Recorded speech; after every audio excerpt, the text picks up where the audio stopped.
Hello YouTube, I'm Dawn and welcome to Doubledhomestead, and today I'm going to be fermenting cabbage for sauerkraut, and I'm going to be using these lid system. This is an airlock from Year of Plenty.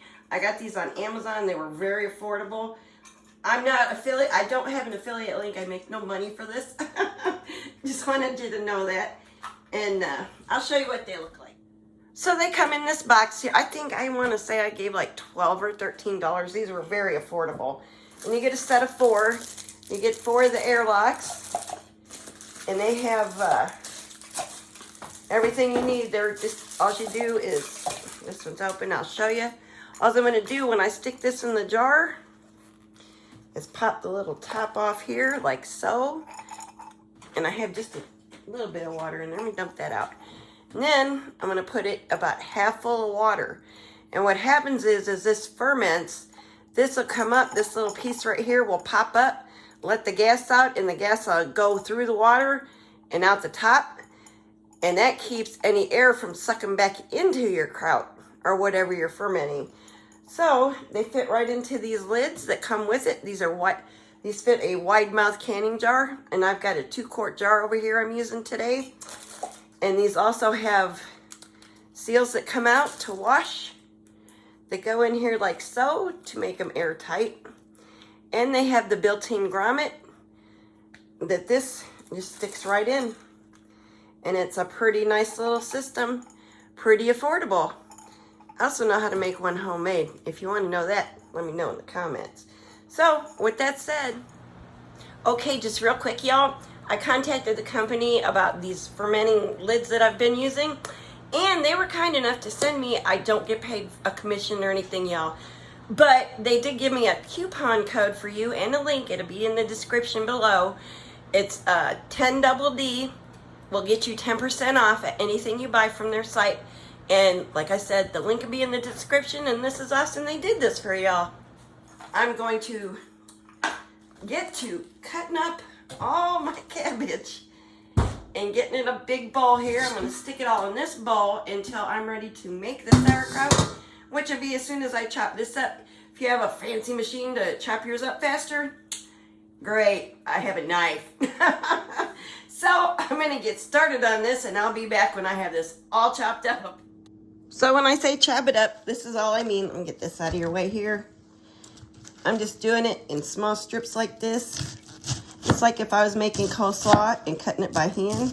Just going a long way like that. So I'm getting nice little strips. That's all. That's how I'm cutting this up.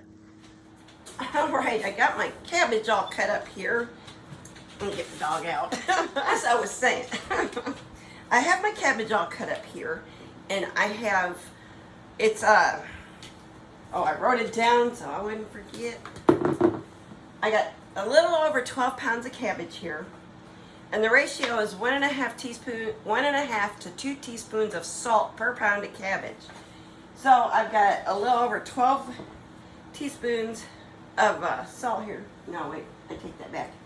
18 teaspoons of salt. See why I wrote it down? A little over 18 teaspoons of salt here. And my overflowing, this is my biggest bowl. It's 3 gallons. So I'm just going to start sprinkling this on here like this. And this is the salt I'm using. You want to use non-iodized salt. You can use this pink Himalayan salt. You can use kosher salt.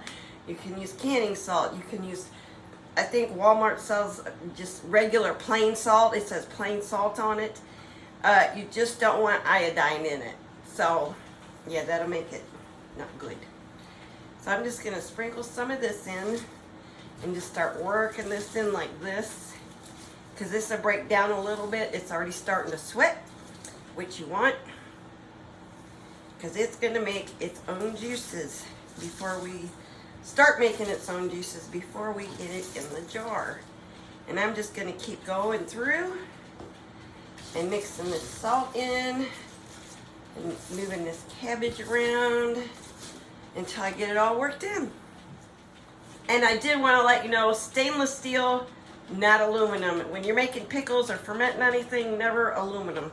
It has a bad chemical reaction I guess it gives your food a bad taste. I'm not sure. I've never done it. I just know not to use it. So, I wanted to throw that out there real quick. Alrighty, I've got this all mixed up good, and you can see it's sweating. Get this nice and close so you can see it. See how it looks wet? It's sweating. It's supposed to do that. It's making its own juices.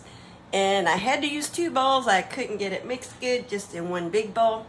So, now that we got it all getting juicy, we're going to get it in the jar.